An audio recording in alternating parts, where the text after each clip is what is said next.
बाजार के भी एक गुरु हैं और काफ़ी निवेशक, करोड़ों जो ट्रेडर्स हैं, उनसे काफ़ी कुछ सीखते भी हैं। समीर सर, बहुत शुक्रिया आपका समय देने के लिए। अभिषेक बोल रहा हूँ। सबसे पहले तो सर आपसे ये जानना चाहेंगे, पहले आपको बहुत शुभकामनाएं गुरु पूर्णिमा की। हेलो, आप थैंक यू। जरा हम जो भी चर्चा करेंगे बाजार के, उसके पहले जरा आप ये बताइए कि बाजार में निवेश को लेकर आपके कुछ प्रमुख गुरु मंत्र कौन से हैं और आप किसे अपना गुरु मानते हैं, जरा ये खुलासा कीजिए। मैं जी गुरु मानता हूँ बुक्स को। जी। क्योंकि मैंने 30 साल में बड़ी किताबें पढ़ी हैं, अभी भी हर महीने एक दो बुक्स पढ़ता हूँ और अलग अलग बुक से अलग अलग चीजें सीखी हैं। लेकिन आप कह सकते हैं वो बुक किसके बारे में थी, तो फिर ऐसे तो पांच छह आ जाएंगे। फ्रॉम वॉरेन बफेट टू, शुरू में वॉरेन बफेट, पीटर लिंच, उसके बाद मैंने पढ़ी जॉर्ज सोरोस की, फिर उसके बाद डेविड आइनहॉर्न, बड़े लोगों ने बुक्स लिखी है। मैं मोस्टली सारी बुक्स पढ़ता हूँ, बट बेसिकली ये सीखा है कि किसी बुक में से पूरा कुछ नहीं याद रहता, कुछ नहीं होता क्या पढ़ा था 20 साल पहले। बट अगर आप इकट्ठे करो तो वो एक बन जाती है पूरी स्टोरी। एक लाइन यहाँ से याद आती है जो आपको इन्फ्लुएंस करती है। एंड मैं डायरेक्टली भी एट्रीब्यूट कर सकता हूँ कि इस बुक से इतने मिलियन डॉलर बनाए हैं फंड में, मतलब 1 to 1। जैसे कोई चिप वॉर मैंने पढ़ी अबाउट, मतलब fight between US and China, Taiwan वगैरह, उसमें एनवीडिया की बड़ी लंबी स्टोरी थी। बेसिकली एनवीडिया एंड टीएसएमसी की स्टोरी थी। खाली उस बुक के बेसिस मैंने एनवीडिया खरीदा था, उसमें मेरे अच्छा। 8 टाइम्स बन गए। हाँ। तो अब यू कैन से कि पहले किसी और जगह से भी मिल सकते थे, लेकिन जो लास्ट इन्फ्लुएंस हुआ वो ऐसा हुआ। तो सबसे बड़ा गुरु बुक्स है, सब पढ़े जाके और सीखें। क्या है कि पढ़ाई is the best thing, because हमारा बिजनेस भी पढ़ने वाला है। आप किताबें पढ़ो, न्यूज पढ़ो, पेपर पढ़ो, रिसर्च पढ़ो, एनुअल रिपोर्ट पढ़ो, ब्रोकर की रिपोर्ट पढ़ो। काम पढ़ने वाला काम है। और थोड़ा बहुत आपका टीवी भी देख लें, लेकिन बेसिकली पढ़ाई का काम है, इसलिए मुझे बड़ा पसंद है ये काम। हाँ, तो सर एक काम कीजिए ना, एक बुक आप रेकमेंड कर दीजिए जो बिगिनर्स हैं, जिनको पढ़ाई की शुरुआत करनी है, जो आपकी सबसे फेवरेट बुक हो, और एक अपना गुरु मंत्र बताइए निवेश को लेकर। ओके, सो निवेश के पहले बताता हूँ। तो हमारी फिलॉसफी ये है कि लोग हमारे बिजनेस में कहते हैं कि जी हम अच्छी कंपनियां खरीदते हैं और उनको we hold it for the long term, और हम प्रोमोटर को समझते हैं और उसके एथिक्स को समझते हैं। ये बातें पूरी कहानी है, बिकॉज ये आपको बाद में पता लगता है जब वो स्टॉक चल जाता है कि हाँ ये तो बड़ा अच्छा प्रोमोटर था। आपने पहले दिन, फर्स्ट ऑफ ऑल जो रिटेल इन्वेस्टर है, मैं ट्विटर में देखता हूँ we we believe in promoter. आपको प्रोमोटर कहाँ मिला? आपने तो उसकी इंटरव्यू देखी कोई टीवी में 15 मिनट की या यूट्यूब में 30 मिनट्स की, तो उससे आपने कंक्लूड कर लिया कि ये प्रोमोटर अच्छा है या गंदा है। लेकिन अगर उसका स्टॉक चल चुका होता है, अगर वो बड़े सालों से अच्छा कर रहा है, तो आप कहोगे प्रमोटर बड़ा अच्छा है। उसकी कोई वैल्यू नहीं है स्टॉक सिलेक्शन में, क्योंकि आपका काम है पहले पता लगाना कि क्या है। तो हमारी स्टोरी है कि even company managements don't know कि वो कितना बढ़िया कर सकते हैं। इन द सेंस कि अगर आप देखें, बजाज फाइनेंस के सीईओ थे राजीव जैन। अब वो 2009-10 में उनको भी क्या पता कि मेरी कंपनी या मैं इतना बड़ा हीरो बनूंगा बाद में।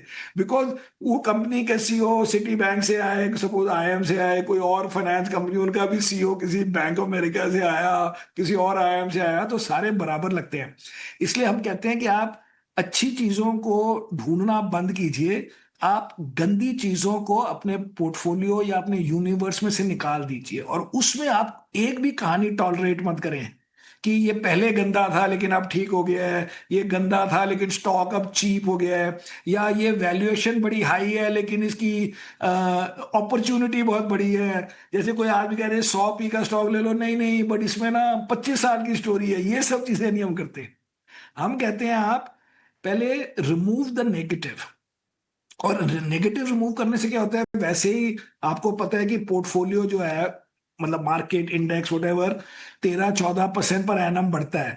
उसमें आप अगर 500 में से 200-300 कंपनियां इसलिए निकाल दो कि ये बड़ी महंगी हैं, या इन बंदे की हिस्ट्री बड़ी खराब है, या ये इनका जो बिजनेस है वो बड़ा सिक्लिकल है, या इसमें बड़ा बड़ा काम गवर्नमेंट कॉन्ट्रैक्ट्स का है जहाँ पैसे नहीं मिलते, ऐसी सिंपल सिंपल चीजें करके आप निकालते जाओ।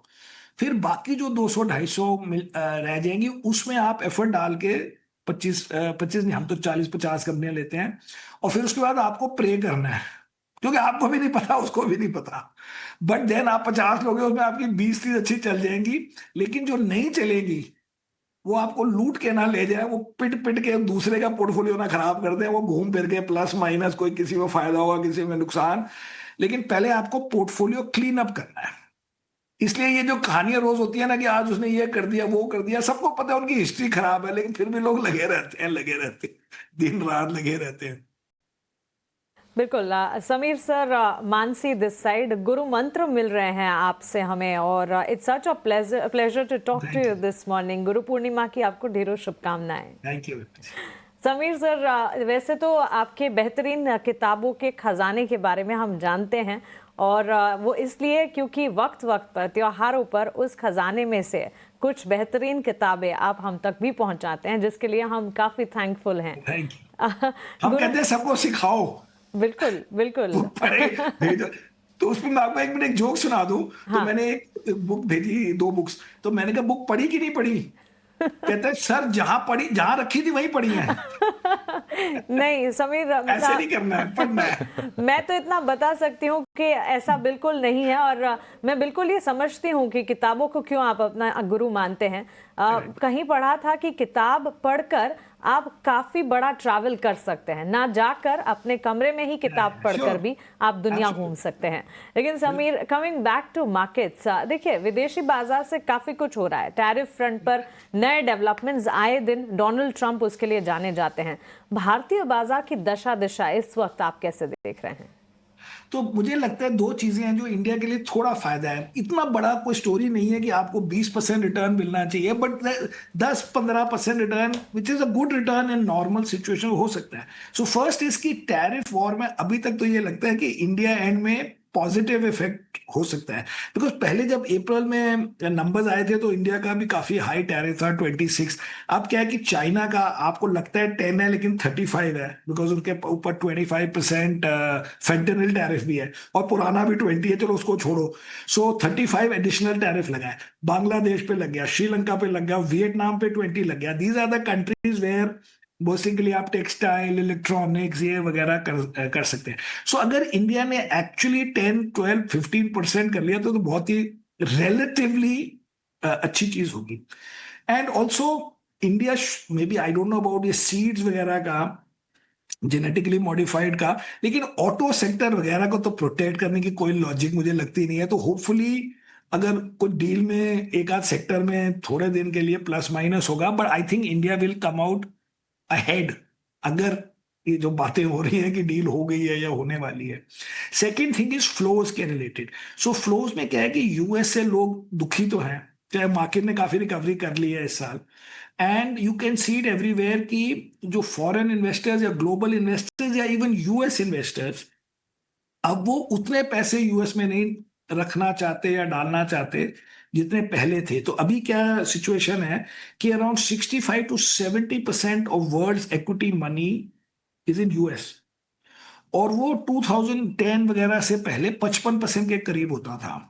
तो बिकॉज यूएस मार्केट ने बड़ा अच्छा किया है लास्ट 12-15 सालों में, तो वेट बढ़ बढ़ के 65-68% हो गया। And everybody you can say, आप आर्टिकल पे आर्टिकल पढ़ते हो, हमारे पोर्टफोलियो को देख लो, हमारे ग्लोबल पोर्टफोलियो को हमने 70% यूएस को 50 कर दिया है। अगर वो 2-3% भी वर्ल्ड ने कम किया यूएस, जो बड़ा ब्लेटेंट ट्रेंड लग रहा है बिकॉज इतना ज्यादा हो गया है, वो 3-4% जाएगा बाकी कंट्रीज में भी, ज्यादा 35% वेट, तो आपके 10-12% तो खाली नॉट बीइंग इन यूएस से फ्लो बढ़ सकता है। एंड प्लस उनमें इंडिया की स्टोरी बड़ी अच्छी है वैसे। एक तो आप कहोगे कि टैरिफ बेनिफिशियरी, फ्लो तो हो गया, फिर अब मतलब फ्लो को जस्टिफाई करने के लिए फिर आप कहोगे कि inflation is in control, interest rates are low, the RBI and क्या कहते हैं सेबी वगैरह रेगुलेशन हटा रहे हैं, ईज कर रहे हैं, लिक्विडिटी पंप कर रहे हैं। लेकिन इन सब के बाद भी मुझे नहीं लगता कि बहुत ज्यादा रिटर्न बनना चाहिए, बिकॉज फिर आप कहोगे वैल्यूएशन हाई हो गई। इसलिए अभी के लिए, साल के लिए, आगे के लिए हम सोचते हैं हमें 10-12-15% मिल जाए बहुत खुशी है, और फिर हल्के हल्के we will go back to dreaming about 20% return. ठीक है, समीर सर जैसा निवेशक देखिए 12-15% के रिटर्न से हैप्पी है, खुश है। लोगों की उम्मीदें थोड़ी सी ज्यादा होती हैं, और जहां पर थोड़ा ओवर ऑप्टिमिज्म होता है ना, निराशा फिर वहां पर होती है। जी एक और गुरु मंत्र बता देता हूँ जी, कि बताइए। मेरे को ना, मैं तो 30 साल से कर रहा हूँ, तो हाँ। जब मैं कोई प्रेजेंटेशन करता हूँ तो कोई, अभी पुरानी बातें हैं, वो कहेगा मैंने तो ये ट्रेड किया था उसमें मेरे 30% बन गए, यार आप कह रहे हो कि 20 बनेंगे या 15 बनेंगे मार्केट में। तो करेक्ट। मैं कहना ना, एक स्टॉक की बात नहीं हो रही है, हाँ। आप अपने पोर्टफोलियो का रिटर्न बताओ। हाँ। अच्छा, सेकेंड बात है, कई लोग जैसे आईपीओ लेते हैं, तो आईपीओ डबल हो गया, तो आपके हिसाब से उसने इक्विटी में डबल पैसे बनाए हैं? इस मत ना, क्योंकि उसके पास 100 रुपए थे, उसको 1 रुपए के आईपीओ के शेयर मिले, हाँ। वो आईपीओ के शेयर 1 रुपए के डबल हो गए तो 2 रुपए हो गए। अब वो बोलेगा कि मैंने तो इक्विटी में इस महीने 100% रिटर्न बनाया है, और हम कहेंगे ना, तेरे पास 100 रुपए थे, अब 101 हो गए, तूने 1% रिटर्न बनाया। So the point is, in aggregate we know nobody makes, हाँ। इन हम एग्रीगेट की बात करते हैं बिकॉज हमें तो जितने पैसे मिलेंगे उस पे कर रहे हैं, लेकिन जो इंडिविजुअल सुनता है या सुनाता है या कहानियां सुनाता है या ट्विटर पे सुनाता है, वो अपने लास्ट रेट में सुनाता है। तो मैंने उसको बोला, तेरे पास तो लीवर भी है, कहता है, कहते नहीं वो तो मेरे डैड ने लेके दिया था। हमने कहा ना, वो एनएवी में डाल, अपनी एनएवी में। तो ये है, एंड में इतने नहीं बनते हैं जितना लोग सोचते हैं। हाँ। 15-20 की range is a very very good range, but बीच बीच में स्पर्ट्स आते हैं जो अच्छे भी बन जाते हैं, करेक्ट, बट घूम फिर करेक्ट। के ये range is a good return. बिल्कुल सही सर, 15-20% तो बहुत होते हैं, ये लोगों को समझने की जरूरत है। और उस फेज में जब आप देखिए कि एफडी के रिटर्न कितने हैं, 6%, साढ़े करेक्ट, 6% करेक्ट। के आसपास है, अब और वो टैक्स फॉलिंग है। एडवांटेज भी है इसमें। करेक्ट। एक चीज समीर सर आपसे और समझेंगे, बहुत सारे लोग ये कह रहे हैं कि एफआईज भारत में अभी इसलिए नहीं आ रहे फुल फोर्स से क्योंकि वैल्यूएशन थोड़े से हाई है। बट दुविधा ये है कि जो ग्रोइंग इकोनॉमी होगी, फिर उसमें वैल्यूएशन भी तो थोड़े शूट अप करेंगे। तो आपको लगता है कि भारत महंगा है, या फिर उतनी कोई वैल्यूएशन वाले कंसर्न्स नहीं है अभी? नहीं नहीं, मुझे नहीं लगता कि बहुत बड़ा वैल्यूएशन का है, हो सकता है थोड़ा बहुत हो, बिकॉज बिग पिक्चर में अगर आप देखो कि लास्ट 10 years में इंडिया की अर्निंग्स ग्रोथ जितनी हुई है, मोटा माटी नियरली टू द 0.5%, उतना ही स्टॉक मार्केट मूव हुआ है। तो या तो आप कहो कि जिंदगी भर मोर एक्सपेंसिव है, तो आज भी मोर एक्सपेंसिव है, बट रीसेंट ज्यादा एक्सपेंसिव नहीं हुए। ये नहीं हुआ है कि मार्केट, क्योंकि आप सिंपल देखो ना, लास्ट 3 ईयर का रिटर्न मार्केट का क्या है, 3 ईयर का 10-11%, क्योंकि 22 बड़ा खराब था, और इस साल भी फ्लैटिश है। 2 साल बीच में अच्छे थे, उसको आप 3 साल 3.5 साल करोगे, वो घूम फिर के 15-20% बन जाता है, और उतनी अर्निंग ग्रोथ हुई है। बट एफआई के फ्लोज इसलिए नहीं आए बिकॉज एक्चुअली आ रहे थे, लास्ट ईयर भी सितंबर तक आए थे, और सितंबर में और फिर जनवरी में बड़ी मैसिव सेलिंग हुई, मोर देन $20-25 बिलियन की इन अ 4 month पीरियड, मतलब सितंबर में और जनवरी में। And that you could say कि एवरीबडी थॉट कि यूएस बड़ा अच्छा कर रहा है, that tax will be cut and reform and deregulation होगी और व्हाटएवर।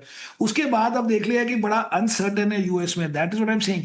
अगर यूएस को थोड़ा सा भी लोगों ने अंडरवेट किया, आप अगले सेगमेंट में दिखाइए कि आप टाइप करके गूगल में देखो, क्या कहते हैं, MSCI world ex US index, so there is an index जिसमें खाली यूएस हटा दिया है, उसके ईटीएफ में देखो कितने बिलियंस ऑफ डॉलर्स के फ्लोज आ गए जो पहले नहीं आते थे, because the world is suddenly thinking कि इतने ज्यादा यूएस में नहीं डालने, because US currency this year has weekend 11%, not against India but against DXY. तो इंडिया वालों की कोई इंडियन करेंसी में नहीं चली तो लगता नहीं हुआ, लेकिन रेस्ट ऑफ द वर्ल्ड के लिए 8-10% तो करेंसी में चले गए। So this whole story is कि यूएस अगर लोगों ने अंडरवेट भी नहीं करने की जरूरत, मतलब थोड़ा डी एम्फोसाइज किया, तो आपके फ्लोज आ जाएंगे। मुझे फ्लोज में डर नहीं लगता बहुत ज्यादा, नेगेटिव फ्लोज नहीं आएंगे, पॉजिटिव कितने आते हैं, will see how it goes. बिल्कुल बिल्कुल समीर जी, आई हियर यू देयर।